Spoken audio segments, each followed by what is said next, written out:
Assalamualaikum warahmatullahi wabarakatuh. Selamat siang kelas 9A dan 9B. Gimana kabar kalian? Ya, semoga kalian baik-baik saja. Semoga kalian sehat semua.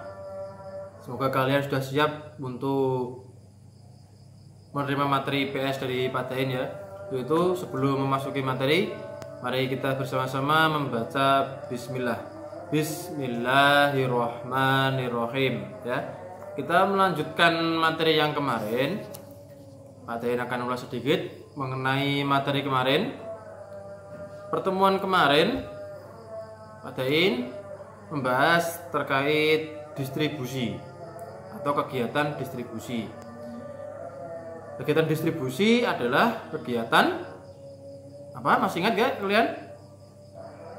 Apa itu kegiatan distribusi? Ya betul. Kegiatan distribusi adalah kegiatan penyaluran barang dari produsen kepada konsumen. Itu adalah dinamakan kegiatan distribusi, penyaluran barang dari produsen kepada konsumen. Sebelum materi distribusi, kita membahas kegiatan produksi. Nah, saat ini yang akan kita bahas adalah kegiatan konsumsi ya, kegiatan konsumsi. Tolong buka modul kalian halaman 69 ya, dicermati, didengarkan dengan baik-baik ya. Jangan sampai kalian bermain saat mendengarkan penjelasan dari Dain ya. Buka modul kalian halaman 69. Kegiatan konsumsi adalah kegiatan mengurangi atau kegiatan yang bertujuan mengurangi, menghabiskan suatu barang atau jasa dalam pemenuhan kebutuhan. Yang dinamakan kegiatan konsumsi adalah kegiatan yang bertujuan mengurangi, menghabiskan. Itu adalah kegiatan konsumsi ya. Mengurangi nilai guna, mengurangi nilai massa. Contoh, mengurangi nilai guna ya, mengurangi nilai guna. Si A membeli sepeda motor baru dari dealer. Tentunya sepeda itu lengkap, ada spion 2, bannya standar. Nah, akhirnya nilai gunanya kalian kurangi. Misal spionnya kalian lepas. Itu salah satu contoh mengurangi nilai guna. Nilai guna spion kamu lepas. Spion kamu lepas itu adalah mengurangi nilai guna. Setelah spionnya kamu lepas ya, diganti bannya. Bannya dilepas, diganti ban yang kecil. Itu adalah mengurangi nilai guna, dan itu tidak baik karena membahayakan keselamatan ya. Banyak sekali contoh mengurangi nilai guna. Terus mengurangi nilai massa. Contohnya, si A membeli sepeda motor baru dari dealer. Baru beberapa hari sepeda tersebut dijual lagi karena tidak puas dengan kualitasnya atau dengan tidak puas, merasa tidak puas. Wah, sudah saya beli tapi rasanya tidak enak dinaiki. Nah, akhirnya sepeda tersebut meskipun baru berjalan 1 kilo atau 2 kilo dijual lagi. Harganya masih sama apa beda? Kira-kira? Kira-kira harganya masih sama apa beda? Masih sama seperti baru apa beda? Tentunya berbeda ya, karena dari masa baru menjadi masa bekas atau second. Itu adalah contoh mengurangi nilai massa dari masa baru menjadi masa bekas. Terus menghabiskan. Contoh, si B membeli nasi bungkus, akhirnya dimakan dan habis. Itu adalah menghabiskan. Ya, memakai. Kegiatan memakai. Contoh, si A membeli baju, bajunya dipakai. Itu juga kegiatan konsumsi, memakai. Ya. Lanjut. Faktor yang mempengaruhi kegiatan konsumsi. Banyak faktor yang mempengaruhi konsumsi seseorang. Yang pertama adalah pendapatan. Ya, tingkat pendapatan. Jika tingkat pendapatannya tinggi, pasti tingkat konsumsinya juga tinggi. Contoh kecil saja kalian di pondok. Ya. Contoh kecil saja kalian di pondok. Ya. Lama tidak disambangi. Pasti tentunya uang kalian sangat hemat-hemat sekali. Ya, eman-eman uangnya. Wah, ojo sampai duitku entek sak durunge disambangi bapak ibuku. Ya apa tidak? Ya. Tapi setelah kalian disambangi, uang kalian banyak, ya. Apa-apa pengen kalian beli. Ya apa tidak? Ya kan? Nah, itulah pendapatan mempengaruhi kegiatan konsumsi. Terus harga barang. Harga barang juga menentukan kegiatan konsumsi. Kamu punya uang, barangnya loh. Kamu jalan-jalan di pasar, kamu bawa uang, tapi nggak niat beli. Awalnya nggak niat beli, cuma nganter temen ke pasar. Tiba-tiba kamu membeli barang. Karena apa? Karena melihat barang itu bagus dan harganya murah dan sesuai isi kantongmu atau sesuai dengan uangmu.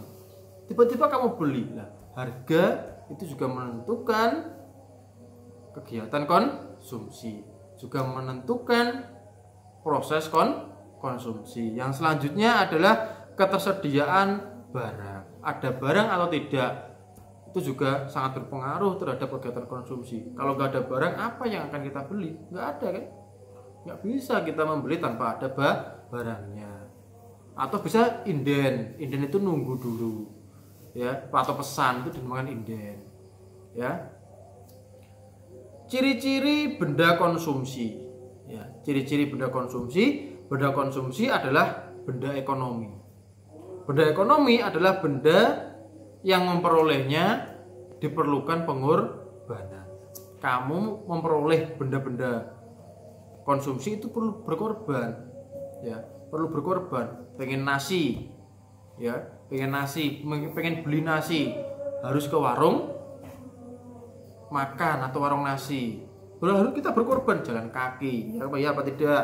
Atau yang kerja mau makan atau beli nasi, beli beras, harus bekerja terlebih dahulu. Seperti orang tua kalian di rumah, ya, ingin membahagiakan kalian, ingin mengirimi uang kalian untuk saku, pastinya ada pengorbanan. Pengen membeli beras untuk kebutuhan makan sehari-hari, pasti perlu pengorbanan. Pengen membelikan kalian baju, pengen membelikan kalian tas, sepatu, pengen untuk membayar sekolah kalian, Pak, tentunya orang tua kalian di rumah pasti banting tulang, berkorban waktu, tenaga, pikiran untuk kalian. Ya, jadi kalian harus sungguh-sungguh dalam menimba ilmu, jangan mengecewakan kedua orang tua, ya. Tuh. Benda yang dikonsumsi ditujukan untuk memenuhi kebutuhan hidup. Benda ini ciri-cirinya, ya. Benda yang dikonsumsi untuk memenuhi kebutuhan hidup. Ya, contohnya makan, minum, ya, roti, ya, itu benda-benda yang dikonsumsi untuk memenuhi kebutuhan hidup. C. Benda yang dikonsumsi memiliki nilai atau manfaat. Tentunya benda yang dikonsumsi atau benda yang kita beli tentunya harus bermanfaat, ya, tentunya harus bermanfaat. Kalau nggak bermanfaat untuk kita, kenapa kita beli? Nah, itu sama dengan membuang-buang uang, ya. Tentunya harus bermanfaat. Misal kita lapar, harus beli nasi. Lah, kita lapar kok membeli, kita aja belum makan, masa mau membeli baju? Nah, itu jangan, ya. Ya, jadi itu adalah salah satu contohnya, ya. 4. Berdasarkan habis atau tidaknya suatu benda dapat saat dikonsumsi. Benda konsumsi dibedakan ada dua. Benda konsumsi dibedakan menjadi dua. Benda konsumsi yang cepat habis dan benda konsumsi yang habisnya lama. Benda konsumsi yang cepat habis contohnya makan, minum, itu adalah benda konsumsi yang cepat habis.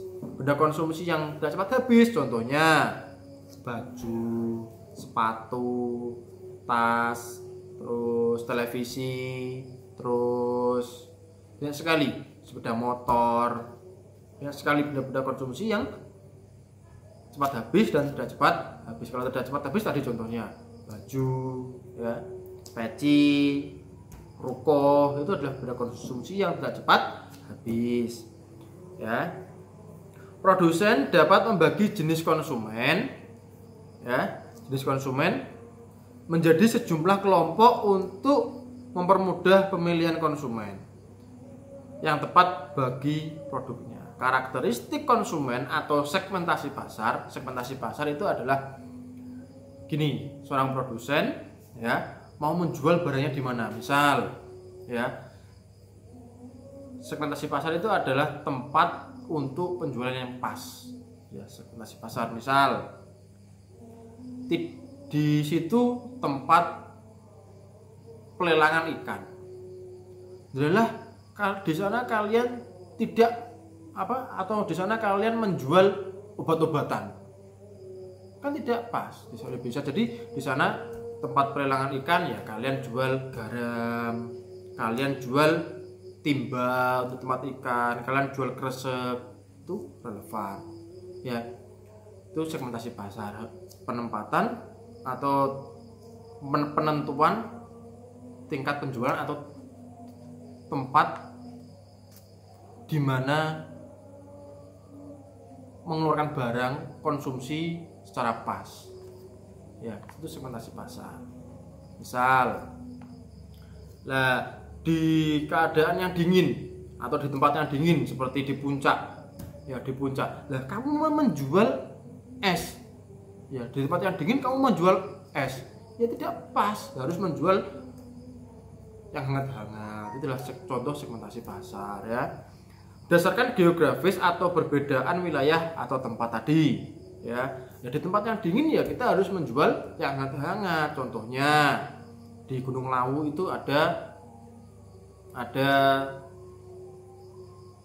tempat pendakian. Ya di sana jangan menjual es. Misal kalian mau berjualan di sana atau menjual di puncak-puncak sana, ya harus menjual yang dingin-dingin, ya. Nah, di tempat yang di pantai kalian jangan menjual yang panas-panas.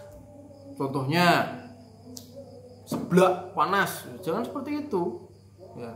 Jangan menjual yang panas-panas, menjual yang dingin-dingin biar menyejukkan. Nah, seperti itu segmentasi pasar. Nah, waktu lebaran berbondong-bondong orang itu menjual pakaian yang baru, pakaian yang bagus-bagus. Nah, pas waktu tidak lebaran atau pas waktu perayaan umat non muslim kamu menjual baju selain non muslim, ya gak pas. Nah, itu segmentasi pasar, ya. Pas waktu tahun baru kamu menjual selain kebutuhan tahun baru, ya nggak pas. Pas orang ada bencana, kena bencana banjir atau tanah longsor, kamu menjual perabotan rumah tangga, kan juga nggak pas. Itu disebut contoh segmentasi pasar, ya. Berdasarkan demografi, pada segmentasi demografi konsumen dapat dibagi berdasarkan umur, jenis kelamin, pekerjaan, tingkat pendidikan, dan tingkat ekonomi. Konsumen itu, seorang pembeli itu dapat dibedakan sesuai umur, ya, tingkat pendidikan, jenis kelamin. Laki-laki kamu tawari rokok, nah, pasti ya jarang yang beli, ya. Jadi dia beli untuk istrinya atau untuk anaknya, ya. Tapi kalau kamu jual rokok, jualnya di perempuan, seperti itu, ya. Itu contohnya. Ya, cukup itu dari Pak Dain, ya. Kurang lebihnya Pak Dain minta maaf. Wassalamualaikum warahmatullahi wabarakatuh.